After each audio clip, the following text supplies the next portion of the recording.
వీక్షకులకు స్వాగతం, నమస్కారం. సోషల్ మీడియాలో ఫేస్బుక్, ట్విట్టర్లో యాక్టివ్గా ఉండే మన వేణుగోపాల్ రెడ్డి మీ అందరికీ సుపరిచితుడు, మనందరి మిత్రుడు. ఈరోజు వచ్చిన సందర్భంగా జగన్మోహన్ రెడ్డి పరిపాలనలో ఆంధ్రప్రదేశ్ ఎలా ఉంది, ఇప్పుడు నారా చంద్రబాబు నాయుడు గారి పరిపాలనలో ఆంధ్రప్రదేశ్ ఎలా ఉంది తెలుసుకునే ప్రయత్నం చేద్దాం. ఎన్నికలకు ముందు తను చాలా విస్తృతంగా పర్యటించాడు రాష్ట్రం అంతా. జగన్మోహన్ రెడ్డి ఓడించాలన్న కసితో అమెరికా నుంచి ఆంధ్రప్రదేశ్కి వచ్చి 6 నెలలు కష్టపడి బోర్డంతా ఖర్చు పెట్టుకుని మరి జగన్మోహన్ రెడ్డి ఓడిపోయిన తర్వాతే తిరిగి వెళ్ళాడు ఆయన ఇక్కడి నుంచి. ఆ అనుభవాలని ప్రభుత్వం ఏర్పాటు చేసిన తర్వాత తను పొందే అనుభూతిని అడిగి తెలిసిన ప్రయత్నం చేద్దాం. నమస్తే వేణుగోపాల్ గారు. మనం ఎప్పటి నుంచో పరిచయం ఉన్న తొలిసారిగా మన మిత్రులకి మన చర్చా కార్యక్రమాన్ని పరిచయం చేసే అవకాశం దొరికింది. మీరు ఎన్నికలకు ముందు చాలా కష్టపడ్డారు, నేను కూడా చూసా. అప్పుడు మీలో ఉన్న కసి కేవలం జగన్మోహన్ రెడ్డిని ఓడించడమే, అదే ప్రధాన ధ్యేయంగా వచ్చారు. తిరిగారు రాష్ట్రం అంతా. జగన్మోహన్ రెడ్డి ఓడిపోయి బాబు గారు ప్రమాణ స్వీకారం చేసినా మళ్ళీ తిరిగి వెళ్ళారు. ఆనాడు మీరు పొందిన అనుభూతిని మన వీక్షకుల కోసం మీ ద్వారా వివరించండి.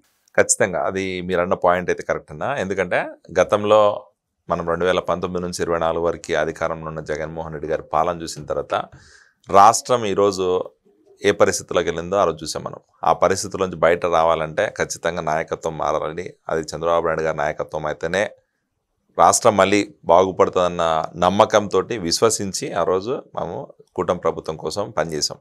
ఎన్ఆర్ఐ సైడ్ నుంచి నేను ఒక్కనే కాదు, కొన్ని వేల మంది ఈరోజు పనిచేశారు. అటు లండన్ నుంచి, యూరోప్ నుంచి, అమెరికా నుంచి, ఇటు అరబ్ కంట్రీస్ నుంచి ఇంతమంది కలిసి పని చేశారంటే దానికి కారణం ఒకటి ఏంటంటే జగన్మోహన్ రెడ్డి చేసిన అరాచక పాలన నుంచి రాష్ట్రాన్ని కాపాడాలన్న ఉద్దేశంతోనే ఆ రోజు పనిచేశాం. దానిలో భాగంగానే నా వంతు ప్రయత్నంగా నేను కూడా ఆ రోజు వచ్చి ఎన్నికల్లో లోకల్లో పనిచేసాను. పార్టీల కోసం అన్ని కాన్స్టిట్యున్సీస్ తిరిగాము. ప్రజలకి జరుగుతున్న వాస్తవ పరిస్థితులను వివరించగలిగాం అంతే. మనం ఎక్కడ జగన్మోహన్ రెడ్డి గారిని కించపరిచింది మాట్లాడింది లేదు. జగన్మోహన్ రెడ్డి 10 సంవత్సరాల అధికారం ఉన్న రోజుల్లో రాష్ట్రాన్ని ఎలాంటి పరిస్థితులకు తీసుకుపోయినాడు అని ప్రజలకు వివరించినాం. ఆ తర్వాత ఏం జరిగిందనేది మనం చూసాం. 164 సీట్లు మనకు వచ్చినాయి. ఈరోజు ప్రజలు మనకి ఒక పెద్ద మ్యాండేట్ ఇచ్చి ఈరోజు మనకి కూటమి ప్రభుత్వాన్ని నిలబెట్టగలిగినారు. దానికి కారణం ఏంటంటే జగన్మోహన్ రెడ్డి చేసిన అరాచకమే అంతే. సో అరాచకాన్ని మనం వివరించడానికి మనం ప్రయత్నం చేసాం. ఆ అనుభవం ఏందిరా అంటే ఖచ్చితంగా, ఎందుకంటే ప్రజలకు మనము ఈరోజు వాస్తవాన్ని చెప్పగలిగినాము. రాష్ట్రాన్ని మనం మళ్ళీ కనీసం అలాంటి కబంధ హస్తాల నుంచి బయటకు తీసుకురాగలిగేమో అని చెప్పి ఒక సాటిస్ఫాక్షన్ అయితే మనకుంది. ఈరోజు ఆ సాటిస్ఫాక్షన్తోనే బాబు గారు ప్రమాణ స్వీకారం చేసిన తర్వాత నేను మళ్ళీ వెనక్కి పోయినాం.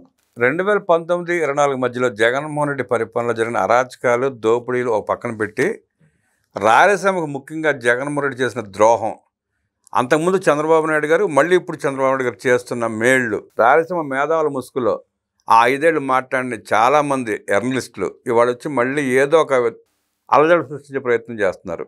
చంద్రబాబు నాయుడు గారు ముఖ్యమంత్రి అయిన తర్వాత రాయలసీమ పరిస్థితి ఎలా ఉంది? చంద్రబాబు నాయుడు గారు గతంలో ముఖ్యమంత్రి ఉన్న రోజుల్లో ప్రభుత్వ పరిపాలన చూసాం, ఈరోజు చూస్తున్నాం. ఈరోజు రాష్ట్రం కోసం, రాష్ట్ర అభివృద్ధి కోసం, రాష్ట్రంలోకి ఈరోజు ఎన్నో రిఫార్మ్స్ తీసుకొచ్చిన చరిత్ర చంద్రబాబు నాయుడు గారిది. ఆయనకున్న ఎక్స్పీరియన్స్ తోటి, అనుభవంతో, రాజకీయ అనుభవం అవ్వచ్చు, లేకపోతే అడ్మినిస్ట్రేషన్ పరంగా చంద్రబాబు నాయుడు గారు స్ట్రాంగ్ అనేది తెలుసు, అందరికీ తెలుసు. ఈరోజు అలాంటి నాయకత్వంలోనే రాష్ట్రం బాగుపడుతుందని నమ్మే ప్రజలు ఓట్లేశారు. ఈరోజు ఆ నమ్మకాన్ని నిలబెట్టుకుంటూ చంద్రబాబు నాయుడు గారు అధికారంలోకి వచ్చిన తర్వాత జస్ట్ 1.5 year సమయంలోనే మా రాయలసీమ ప్రాంతం కోసం ఎన్నో అభివృద్ధి కార్యక్రమాలకు శ్రీకారం చుట్టారు.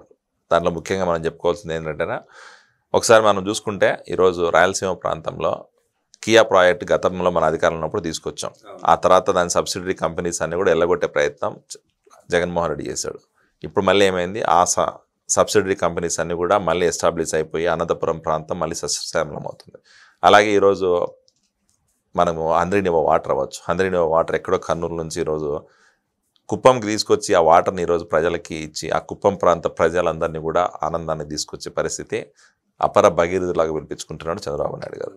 అలాగే ఈరోజు లోకేష్ గారి నాయకత్వంలో ఎన్నో ఇండస్ట్రీస్ ఈరోజు కొప్పర్తిలో అవ్వచ్చు, లేకపోతే steel plant, Kadapa steel plant అవ్వచ్చు, లేకపోతే శ్రీ సిటీలో ఈరోజు ఎస్టాబ్లిష్ అవుతున్న ఇండస్ట్రీస్ అవ్వచ్చు. ఇవన్నీ కూడా ఏంటంటే రాయలసీమ ప్రాంతం ఒకప్పుడు ఏంటంటే కరువు ప్రాంతము, డాట్ ఏరియా, ప్రజలకి అక్కడున్న పిల్లలకి ఉద్యోగాలు ఉండవు అన్న పరిస్థితిలోంచి ఈరోజు ఆ ప్రాంతంలో ఎన్నో ఇండస్ట్రీస్ తీసుకొచ్చి పెడుతున్నారు. అది కూటమి ప్రభుత్వం చేస్తున్న అభివృద్ధి.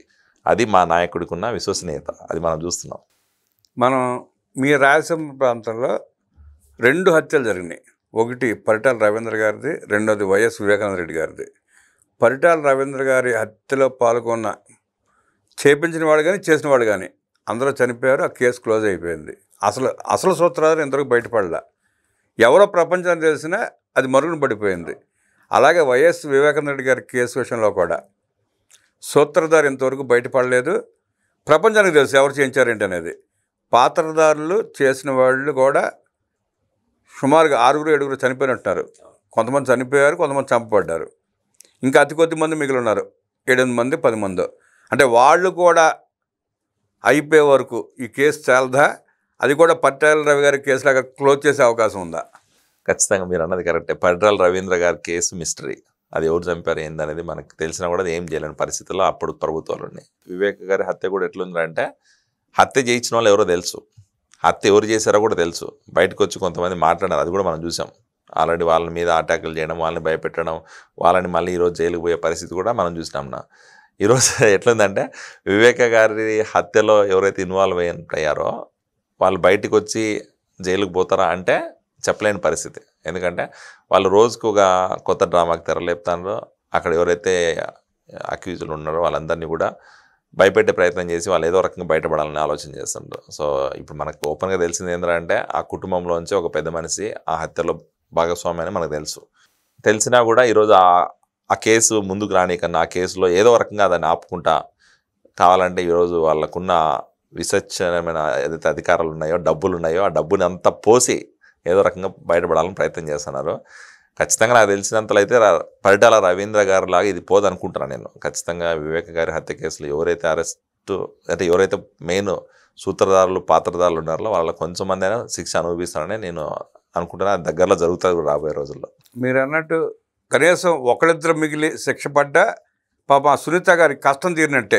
ఎందుకంటే ఒక కూతురుగా ఆమె ఎంత కష్టపడుతుందో, ఎంత మదన పడుతుందో మనం చూస్తున్నాం. ఆమె ఏమంటారు, పోరాటం చేస్తామని చెప్పాలంటే పోరాటమే. వాళ్ళ అన్న అధికారంలో ఉన్నప్పుడు చేయాల్సి వచ్చింది. ఈ రోజుకి కూడా ఆమె అదే పోరాటం చేస్తుంది. ఈరోజు ఇన్వెస్టిగేషన్ అధికారులు ఏదైతే ఉన్నారో, ఆ కేసు మీద పనిచేస్తున్న వాళ్ళు ఉన్నారో వాళ్ళందరూ కూడా ఐ థింక్ ఇంకా లాస్ట్ స్టేజ్కి వచ్చినట్టుంది. ఖచ్చితంగా రాబోయే రోజులు కనీసం 1-2-3 శిక్ష పడుతుంది అనుకుంటాను నేను. పడకపోతే ప్రజలకి వ్యవస్థ మీద నమ్మకం పోయే పరిస్థితి వచ్చింది. ఖచ్చితంగా పోతుంది. ఎందుకంటే అప్పుడు వేరు, రవి గారి హత్య అయినప్పుడు 25-30 సంవత్సరాల జనరేషన్ వేరు. అప్పుడున్న సివిల్ అంటే చదువుకున్న వాళ్ళు అంత పట్టించుకునేది కాదు. ఇప్పుడు ఎట్లయిందంటే ఇది మనకి స్టేట్ ఇష్యూ కాదు. తెలుగు ప్రజలుగా ఎక్కడున్నా కూడా ప్రపంచవ్యాప్తంగా ప్రతి ఒక్కరు కూడా వివేక గారి హత్య గురించి మాట్లాడుకునే పరిస్థితి. వివేక గారు మర్డర్ హిస్టరీ ఎట్లయినా కూడా బయటపడాలన్నది ఆలోచన చేస్తాను. ఆనాడు సోషల్ మీడియా ఇంత యాక్టివ్గా లేదు, ప్లస్ ఇంత సమాచార ఇది కూడా లేదు. ఇవాళ అట్లా కాదు, ఇప్పుడు ఈజీ అయిపోయింది. సెకల్లో తెలిసిపోతుంది. నేను అమెరికాలో కూర్చొని ఇండియాలో జరుగుతున్నా వితిన్ మినిట్స్లో ఆడ తెలిసిపోతున్నాయి. సో అలాంటి పరిస్థితుల్లో ప్రజలు ఖచ్చితంగా ఎక్స్పెక్ట్ చేస్తున్నారు. సో ఈ ఇన్వెస్టిగేషన్ ఏజెన్సీలు కూడా అన్నీ కూడా తొందరలోనే ఆ కేసులో ఎవరో సూత్రధారి పాత్రధారి బయట పెడతా అనుకుంటున్నాం. ఇదే హత్య అమెరికాలో జరిగి ఉన్నట్టయితే అక్కడ కూడా వ్యవస్థ తీరు ఇలాగే సాగదిద్దోరణలో ఉండేదంటారా, లేదా ఇంకా ఫాస్ట్గా జరిగే అవకాశం ఉంటుంది? అక్కడ ఛాన్సే లేదన్న, చాలా డిఫరెన్స్ ఉంటుంది. ఎందుకంటే నీకు అమెరికాలో ఒక ఇలాంటి ఇష్యూ జరిగితే ఇంత ప్రొలాంగ్ అవ్వదు. అది ఎంత పెద్దవాడైనా, అది ఎంత పొలిటికల్ ఇన్ఫ్లుయెన్స్ ఉన్నా, లేకపోతే బిజినెస్ మ్యాన్ అని ఇంకోరైనా కూడా within no time they will take action. డబ్బు ఎక్కడ పనిచేయదు. లా అండ్ ఆర్డర్లో డబ్బు పదవిని పొజిషన్ ఇన్వాల్వ్మెంట్ అవ్వదు. అక్కడ ఏంటంటే investigation agencies different, political system is different. నీ దగ్గర మనీ ఉందని చెప్పి, పొలిటికల్ సిస్టమ్ ఇన్ఫ్లుయెన్స్ ఉందని చెప్పి నువ్వు ఎస్కేప్ అవుదామంటే అంత ఈజీ కాదు. మహా అయితే నువ్వు శిక్ష తప్పించుకోవచ్చు, కొంచెం తగ్గించుకోవచ్చు తప్ప శిక్ష నుంచి బయటకు పోలేవు. ఇన్వెస్టిగేషన్ ఏజెన్సీలు కూడా ఇంట్రాగేషన్ ఎట్లుంటాయంటే చాలా ఫాస్ట్గా చేస్తారు వాళ్ళు. And they will use all the tools and technologies. ఎంత మార్కెట్లో ఎంత అవైలబుల్ ఉంటే అన్ని రిసోర్సెస్ని వాడి ఎంత తొందరగా వీలైతే అంత తొందరగా దాన్ని సాల్వ్ చేయాలని ప్రయత్నం చేస్తారు. మనం కూడా చాలా కేసులు ఈ మధ్యకాలంలో చూస్తున్నాం కదా. ఎందుకంటే గన్ఫైర్లు అవుతున్నాయి. ఆ గన్ఫైర్లు ఇన్వాల్వ్ అయిన వాళ్ళు అవ్వచ్చు, లేకపోతే ఎక్కడన్నా ఎవరన్నా కిడ్నాప్లు అయినా, లేకపోతే మర్డర్లు అయినా, ఇవన్నీ కూడా చాలా ఫాస్ట్గా ఉంటుంది. మనది కూడా చట్టం చాలా బలమైన చట్టమే, కానీ పొలిటికల్ ఇన్వాల్వ్మెంట్ ఉండటం మూలంగా నీరు గారిపోతుంది. మన దగ్గర political system is dominated than legal judicial or legal system. అది ప్రాబ్లం. త్వరలో మనకి బ్రహ్మోత్సవాలు జరగబోతున్నాయి. మతం అంటే నమ్మకం లేని బొమ్మన కరుణాకర్ రెడ్డి గత 14 నుంచి టీటీ మీద ఎలాంటి ఆరోపణలు చేస్తున్నట్టు చూస్తున్నాం. నిన్న కూడా బ్రహ్మోత్సవాలకు ముందు గంజాయి బ్యాచ్ని పోగు చేసి హలాలు సృష్టించమని చెప్పి రాత్రి హల్చల్ చేపించిన పరిస్థితి. పోలీసులు వెంటనే వాళ్ళని పట్టుకోవటం, వాళ్ళు వెళ్ళి బొమ్మన కరుణాకర్ రెడ్డి ఇంట్లో దాక్కోవటం, ఆయన వచ్చి మళ్ళీ జగన్ రెడ్డితో మాట్లాడటం. అంటే పోలీసులు కొట్టారని చెప్పి జగన్ రెడ్డికి ఫిర్యాదు చేశాడు బొమ్మన కరుణాకర్ రెడ్డి. అన్నా నువ్వు అర్జెంట్గా వాళ్ళిద్దరిని తీసుకుని తాడేపల్లి వచ్చామని చెప్పి ఆయన చెప్పటం. అంటే టీటీడీ మీద వాళ్ళు కక్కుతున్న విషయాన్ని రాయలసీమ వాసిగా ఆ కడప గడప దగ్గర జన్మించిన మీరు ఎట్లా చూస్తారు, ఎట్లా చేసేస్తారు? ఖచ్చితంగా ఇది చాలా దుర్మార్గమే అనిపిస్తుంది నాకు. ఎందుకంటే తిరుమల తిరుపతి పుణ్యక్షేత్రం అనేది కొన్ని లక్షల మందికి ఆరాధ్య దైవం తెలుగు మనకి ఇప్పుడు వెంకటేశ్వర స్వామి. అలాంటి వెంకటేశ్వర స్వామి పాదాల చెందిన ఈరోజు టీటీడీ చైర్మన్గా పనిచేసిన ఈ భూమన కరుణాకర్ రెడ్డి ఆ పదవి పోయిన తర్వాత దాని మీద అక్కసు కక్కడం అనేది, నిజంగా దేవుడి మీద అక్కసు కక్కడం అనేది నిజంగా ఆయన మూర్ఖత్వానికి బెస్ట్ ఎగ్జాంపుల్. ఈరోజు తిరుమల తిరుపతి దేవస్థానం బోర్డు చైర్మన్గా ఉన్న బిఆర్ నాయుడు గారు చేసే పనులు, లేకపోతే బిఆర్ నాయుడు గారు అక్కడ చేసిన గతంలో వీళ్ళు చేసిన ఏదైతే అవినీతి పనులు ఉన్నాయో అవన్నీ బయట పెడతా ఉంటే ఎక్కడ వీళ్ళకి హెడేక్ అవుతుందని భయంతోనే ఈరోజు భూమన కరుణాకర్ రెడ్డి ఇట్లా మాట్లాడుతాను అనిపిస్తుంది. భూమన కరుణాకర్ రెడ్డి చేసే ఈ పనులు చూస్తే నిజంగానే ఇంత విచిత్రంగా ఉంటుందంటే, అరే వయసుకు మర్యాద ఇవ్వవు, దేవుడికి మర్యాద ఇవ్వవు, కనీసం ఒక ఎట్లుంటుందంటే ఇప్పుడు మనకి హిందువులు ఉన్నారు, ఆ హిందువులందరూ కూడా విశ్వసించే దేవుడిని, అలాంటి మతానికి కూడా ఒక మర్యాద లేకన్నా నువ్వు దేవుడిని నమ్మకపోగా దేవుడి మీద ఈరోజు లేనిపోయిన అభాండాలు చేసి ఆ పవిత్ర పుణ్యక్షేత్రాన్ని అబాసు పాలు చేయాలని ప్రయత్నం చేస్తున్నాడు తప్ప ఇంకోటి అయితే ఏం కనపడలేదు. ఖచ్చితంగా భూమన కరుణాకర్ రెడ్డి చేసే ఈ పనికి మాలిన ఏదైతే స్టేట్మెంట్లు ఉన్నాయో కొన్ని, ఆ స్టేట్మెంట్లు అన్నీ చూసి ఆయన అనిపిస్తుంది ఆయనకి ఎట్లా అయిపోయిందంటే ఈయనకి ఏదో మైండ్ తేడా పడింది అనిపిస్తుంది నాకు. ఎందుకంటే రోజు ఒక స్టేట్మెంట్ ఉంటుంది. తిరుపతిలో కూర్చొని ప్రెస్ మీట్ పెట్టడం, మాట్లాడితే తిరుమల తిరుపతి పుణ్యక్షేత్రం మీద ఏదో కామెంట్ చేయడం, దాన్ని తీసుకొచ్చి వైసీపీ సోషల్ మీడియా మొత్తం ట్రోల్ చేయడం, అది తీసుకొచ్చి మళ్ళీ కూటమి ప్రభుత్వం మీద వేయడం. అంటే అది చూస్తే ఎలా అనిపిస్తుంది అంటే మీరు అన్నట్టు విస్తృతంగా ప్రచారం చేస్తున్నారు సోషల్ మీడియాలో. ఆ చేయడం గల కారణం ఏంటంటే లిక్కర్ స్కామ్ స్పీడ్గా బయటపడతా ఉంది. జగన్మోహన్ రెడ్డి గడప తొక్కే పరిస్థితికి వచ్చింది. దాని నుండి కనీసం ఆ వైఎస్ఆర్ కాంగ్రెస్ పార్టీని అభిమానించే వాళ్ళ దృష్టిని మరల్చడానికి భూమన కరుణాకర్ రెడ్డి లేకపోతే ఇంకొకళ్ళు ఇలా విషప్రచారం చేస్తూ దృష్టి మళ్ళీ ప్రయత్నం చేస్తున్నారు అనిపిస్తూ ఉంది. Divert politics care of address YCP. వాళ్ళు ఎప్పుడు వాళ్ళ దగ్గరకు వచ్చి ఏదన్నా ఇంకా మనం ఇరకపోతామని వాళ్ళకి ఎప్పుడైతే ఈ సమాచారం అందుతుందో ఆ రోజు ఒక కొత్త డ్రామాకి తెరలేపుతారు. గతంలో చూసాం, కోడికత్తి డ్రామా చూసాం. గతంలో వివేక్ గారి హత్య కేసులో ఎన్నిసార్లు వాళ్ళు డ్రామా చేశారో చూసాం. అలాగే మొన్న అసెంబ్లీకి రాని రోజుల్లో ఎన్ని డ్రామాలు చేశారో చూసాం. ఈరోజు తిరుమల తిరుపతి పుణ్యక్షేత్రం లేకపోతే ఇప్పుడు లిక్కర్ కేసులో జరుగుతున్న ఇన్వెస్టిగేషన్ బయటపడితే ఎక్కడ బయటకు వస్తుందో ఆ లడ్డు స్కామ్ అయినా అవ్వచ్చు, లేకపోతే లిక్కర్ స్కామ్ అవ్వచ్చు, ఇవన్నీ బయటపడతాయి అనుకున్నప్పుడల్లా ఏదో ఒకటి తీసుకొచ్చి కూటమి ప్రభుత్వం మీద బురద జల్లాలా, జనాల్ని డైవర్ట్ చేయాలి. కనీసం జనాలు డైవర్ట్ అవ్వకపోయినా నువ్వు చెప్పినట్టు వైసీపీ వాళ్ళు ఇన్ఫ్లుయెన్స్ అవ్వద్దు అనేది వాళ్ళ టార్గెట్. ఎందుకంటే వైసీపీ వాళ్ళు కూటమి ప్రభుత్వం మాట్లాడుతున్నది నమ్మినారనుకో వాళ్ళకున్నది కూడా పోతుంది కదా, అది వాళ్ళ భయం. నమ్మి సగం జారుకున్నారన్న భయం కూడా మొదలైంది ఏళ్లలో. వాస్తవాలు వాళ్ళు కూడా తెలుసుకోకుండా ఉంటారు కదా, వాస్తవాలు మనమే చూస్తున్నాం. ప్రజలంత అమాయకులు కాదన్న, వీళ్ళు అనుకుంటున్నారు. వైసీపీ వాళ్ళు ఏమనుకుంటున్నారంటే మనం ఏం చూపించాలని నమ్మేస్తారు, మనం ఏం మాట్లాడి నమ్ముతారు అనుకుంటున్నారు. కానీ జనాలు అంత ఈజీగా ఏం లేరు. ఇప్పుడు మనం మాట్లాడినా వాళ్ళు మాట్లాడినా కూడా వాస్తవం ఏందని తెలుసుకునేదానికి బేసిక్ కామన్ సెన్స్ అయితే ప్రతి ఒక్కరికి ఉంది. చదువుకున్న వాళ్ళే ఉన్నారు ఎక్కువ మంది. 10 సంవత్సరాల నుంచి మనం ట్విట్టర్ చూస్తున్నాం. ట్విట్టర్లో అంతకుముందు యాక్టివ్గా ఉన్న వాళ్ళు ఎవరు కనపట్టలేవు. ఇప్పుడు అన్ని ఫేక్ అకౌంట్లు. అంతకుముందు ఒక కులం పేరు పెట్టి తిరిగేవాళ్ళు ఇప్పుడు చౌదరి అని పెట్టి తిరుగుతున్నారు. అయ్యే ఫేక్ అకౌంట్లు అన్నీ. ఇప్పుడు సిట్ దూకుడుగా లిక్కర్ స్కామ్ను బయట పెట్టింది. ఈడీ ఎంటర్ అయింది. జగన్మోహన్ రెడ్డి వణుకు మొదలైంది. జగన్మోహన్ రెడ్డి అరెస్ట్ ఎప్పుడని చెప్పి ప్రజలు చూస్తున్నారు. ఈడీ ఇప్పుడు అరెస్ట్ చేసే అవకాశం ఉందా, కొంచెం సమయం పట్టే అవకాశం ఉందంటారా? ఈడీ ఖచ్చితంగా ఇన్వాల్వ్మెంట్ ఇప్పుడే స్టార్ట్ అయింది కదా, ఇన్వెస్టిగేషన్ చేస్తాను కదా. ఈడీ అంటే ఎట్లుంటాయంటే జనరల్ మనకు ముందు కూడా చూసాం, ఈడీ ఇన్వెస్టిగేషన్ స్టార్ట్ అయితే కొంచెం టైం పడుతుంది వాళ్ళు. ఎందుకంటే క్లియర్ డీటెయిల్స్ తీసుకొని అసలు ఆ కేసులో ఏం జరిగింది పూర్వపదాలు తెలుసుకొని అరెస్ట్ చేస్తారు. దాని మీద ఒకసారి అరెస్ట్ చేస్తే బెయిల్ రావడం కూడా చాలా కష్టం. ఈడీలో అరెస్ట్ చేస్తే ఏం జరుగుతుందని మనం కవిత కేసులో చూసాం, కేజ్రీవాల్ కేసులో చూసాం, ఇంకా వేరే కేసులో కూడా చూసాం, తమిళనాడు కేసులో కూడా చూసాం మనం. రేపు జగన్మోహన్ రెడ్డి లిక్కర్ కేసులో అరెస్ట్ అయినాడంటే ఈడీ దాంట్లో ఖచ్చితంగా నెక్స్ట్ మళ్ళీ ఆయన ఫేవరెట్ ప్లేస్కే పోతాడు. ఆయనకి ఇష్టమైన ప్లేస్ అదే ఫేవరెట్ ప్లేస్. కావాలనుకుంటాడు దగ్గరలో, పోతాడేమో చూద్దాం. మీరు ఎన్నికల్లో రాష్ట్రం అంతా తిరిగారు. కడప మీద కొంచెం కాన్సన్ట్రేషన్ ఎక్కువ చేశారు మాధవరెడ్డి గారికి. ఇప్పుడు తేడా ఏం కనిపిస్తుంది కడపలో మీకు? చాలా తేడా ఉందన్న. ఏంటంటే కడపలో నేను అక్కడే కడపలోనే చదువుకుంది, మొత్తం అంతా కడపలోనే ఉన్నాను. నాకు ఆ ప్రాంతం గురించి ఐడియా ఉంది. సో వాళ్ళు 30 సంవత్సరాల నుంచి వాళ్ళే ఎమ్మెల్యేలు ఉండ్రి. అంటే అది అంజాద్ భాష అవ్వచ్చు, లేకపోతే వాళ్ళ కుటుంబం వైసీపీ వాళ్ళు ఎవరు నిలబెట్టినా గెలిచేవాళ్ళు. అలాంటి పరిస్థితిలో కడప నుంచి ఒక లేడీ నిలబడి, అది కూడా మాధవక్క నిలబడినప్పుడు చాలా మంది కామెంట్ చేశారు ఆమె మీద.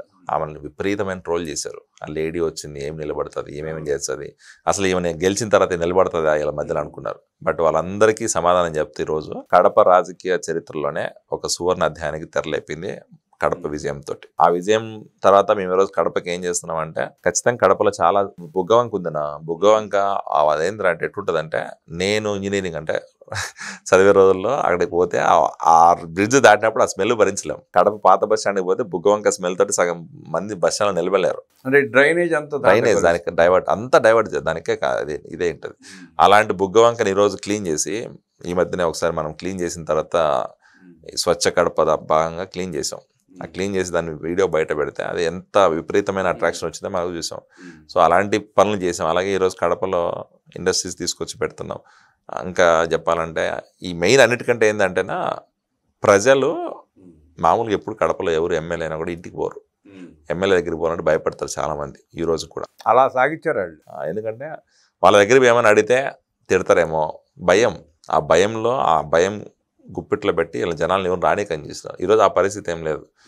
మాధవిరెడ్డి గారు గెలిచిన తర్వాత మహేంద్ర అంటే పాపం వారంకి 2-3 రోజులు ప్రజా దర్బార్ పెడుతుంది, అందరి వినతులు తీసుకుంటుంది.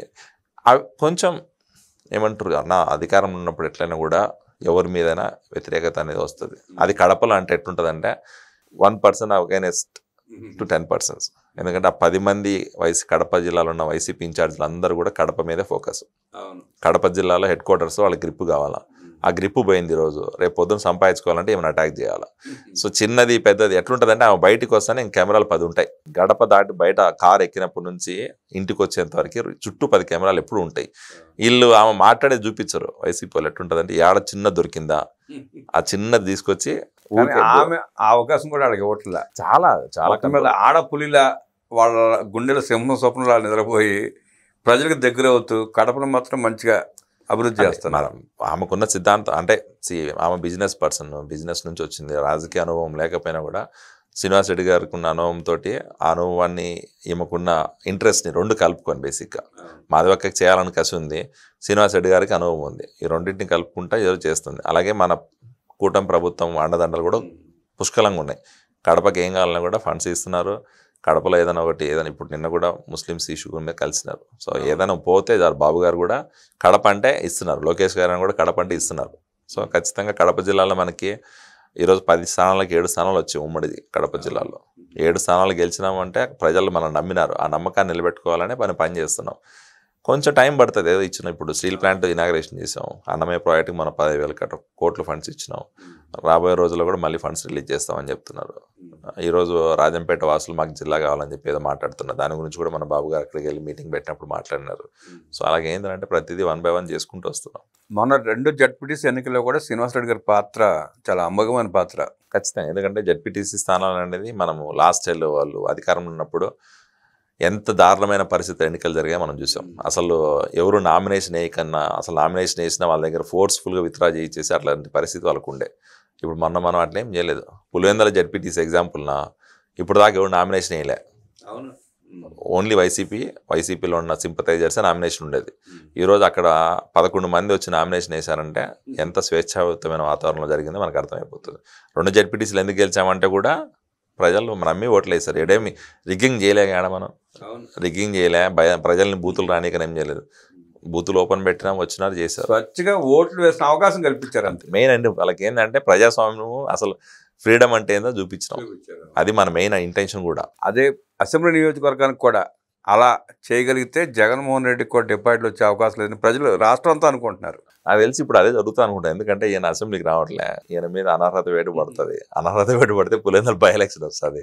పులివెందుల బై ఎలక్షన్ వచ్చినప్పుడు మేబీ ఖచ్చితంగా ఈ జగన్మోహన్ రెడ్డికి, ఎందుకంటే ఆయన మీదేమి అందరూ నచ్చేం ఓటు వేయట్లే, భయంతో ఆ భయాన్ని పోగొట్టినా మనం మొన్న జడ్పీటీసీ ఎలక్షన్లో. రేమో బీటెక్ రవి గెలవచ్చాము నెక్స్ట్ రేపు. అనర్హత వేటు వేశారు కాబట్టి నేను పోటీని చేయను, ఈ రాజకీయాలు నాకు నచ్చట్లేదు, చంద్రబాబు మళ్ళీ ముఖ్యమంత్రి దిగిపోయేదాకా నేను ఏ ఎన్నికలో పోటీ చేయను అనగలడు. ఆయన అందరి సమర్థుడు. అంటే ఏమని అంటాడు. ఇప్పుడు గతంలో బాబు గారు అసెంబ్లీలో అవమానం జరిగినప్పుడు ఒక శపథం తీసుకొని బయటకు వచ్చినాడు. నేను మళ్ళీ చీఫ్ మినిస్టర్ గానే లోపలికి వస్తానని చెప్పి. ఎందుకంటే ఆయనకు దమ్ము ధైర్యం ఉంది. నేను మళ్ళీ సీఎం అవుతానన్న నమ్మకం ఉంది. ప్రజల్లో ఆయన్ని ఆశీర్వదిస్తారన్న నమ్మకంతో ఆ రోజు శపథం చేసి బయటకు వచ్చినాడు. జగన్మోహన్ రెడ్డి అలాంటి శపథం చేసి రాగలుగుతారంటాను నా? జగన్మోహన్ రెడ్డి ప్రజలు నమ్ముతారు అనుకుంటానా? మరి ఎట్టొచ్చాడు? ఆయన రాడు. ఆయనకు పదవి పోతే ఏదో ఒకటి ఇంకా ప్రజల్ని కన్విన్స్ చేసుకునేకి ఆయన ఓదార్చుకోవడానికి ఏదో స్టేట్మెంట్ ఇస్తాడు.